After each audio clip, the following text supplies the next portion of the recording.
তারেক রহমান ভাই, আলহামদুলিল্লাহ। আর আলহামদুলিল্লাহ বলেন। তারেক ভাইয়ের কথা শুনে আমার হৃদয় ঝুলে গেছে।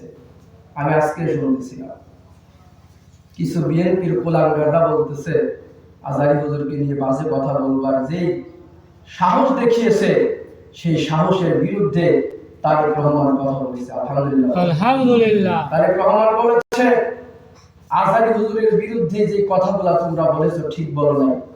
সুবহানাল্লাহ। সুতরাং তারেক রহমানের নেতাকে বাংলাদেশে প্রয়োজন।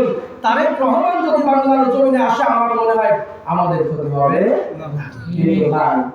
তারেক রহমানের আদর্শকে তোমরা লালন করো।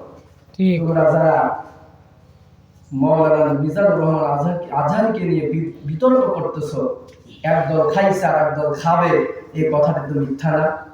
তোমরা একটু দেখো, দালালি করছো, বিভিন্ন জায়গায় তোমরা টেন্ডারবাজি করছো, রাজধানী করছো, তোমরা জমি দখল করতেছো। আপনাদের এলাকায় আছে কিনা জানি না, উলাটের দিকে চলে যান, হাজার শত বিঘা সম্পত্তি তথাকথিত সন্ত্রাসী দল খাচ্ছে। ঠিক, আমাদের ভুল হবে না?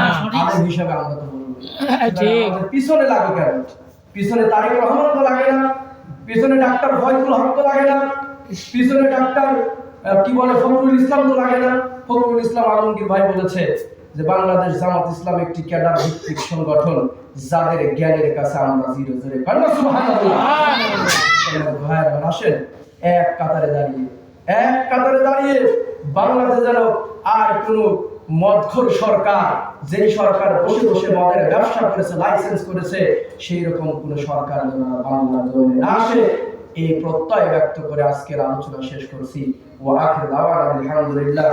আসসালামু আলাইকুম ওয়া রাহমাতুল্লাহি ওয়া বারাকাতুহু।